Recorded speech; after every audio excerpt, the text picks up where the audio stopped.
اعوذ باللہ من الشیطان الرجیم بسم اللہ الرحمن الرحیم لا تنسوا الفضل بینکم ان اللہ بما تعملون بصیر صدق اللہ العظیم و صدق رسولہ النبی الکریم۔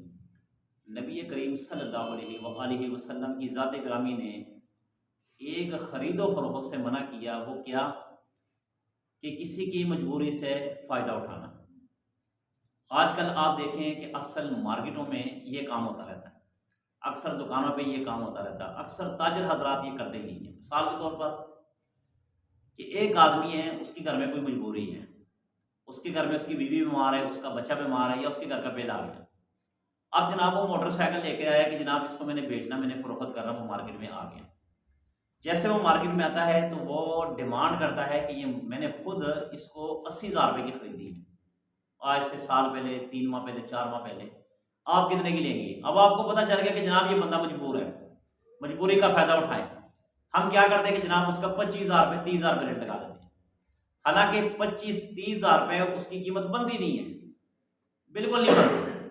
اس کا طریقہ کار یہ ہے کہ اگر ایک آدمی بائک لے کے آیا شریعت کی روح سے، شریعت کے تقاضوں کے مطابق اور نبی پاک صلی اللہ علیہ وآلہ وسلم کے فرمان کو مد نظر رکھتے ہوئے آپ خرید و فروخت کریں۔ آپ دیکھیں کہ آیا اس بائک کی اتنی قیمت ہے یا نہیں ہے۔ اگر اس کی اتنی قیمت بنتی ہے تو آپ لیں، اور اگر نہیں بنتی تو آپ پھر ظلم کر رہے ہیں۔ نبی کریم صلی اللہ علیہ وآلہ وسلم نے منع فرمایا۔ عموماً یہ ہوتا ہے کہ ایک آدمی اپنا موبائل لے کر آ گیا کہ جی میں نے اس سیٹ کو سیل کرنا کیونکہ میرے گھر میں کوئی مجبوری ہے۔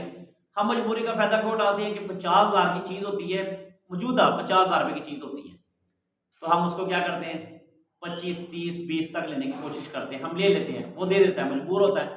مگر یاد رکھنا نبی کریم صلی اللہ علیہ وآلہ وسلم نے منع فرمایا ایسی چیز سے۔ کیوں؟ آج اگر آپ نے کسی کی مجبوری کا فائدہ اٹھایا تو کل آپ کی مجبوری کا بھی فائدہ اٹھا لیا جائے گا۔ عجب نہیں کہ کل اللہ ایسا ہی موقع آپ پر لے آئے، آپ پر کوئی مجبوری آئے، آپ اپنی گھر کی قیمتی چیز لے کر مارکیٹ میں چلے جائیں اور آپ کے جناب اس کو میں بیچنا چاہتا ہوں، فروخت کرنا چاہتا ہوں، اور اگر آپ کو وہاں پہ کوئی آدمی گھیر لے اور آپ کو ضرورت زیادہ پیسوں کی ہو اور وہ آدمی کو کم پیسے دے، اس وقت آپ کے دل سے آ اور بدوا کیا نکلے گی؟ ہمیشہ کوئی بھی سودا کرتے وقت سب سے پہلے اپنے آپ پر اس کو تولیں کہ کل میرے ساتھ بھی ایسا ہو سکتا ہے، کل میرے ساتھ بھی یہ کام واقعہ پیش آ سکتا ہے، تو کبھی بھی آپ غلط فیصلہ نہیں کریں گے۔ تو لہٰذا خرید و فروخت کرتے وقت ان چیزوں کو مد نظر رکھیں۔ اللہ سے دعا ہے کہ شریعت کے مطابق ہمیں خرید و فروخت کرنے کی توفیق عطا فرمائے۔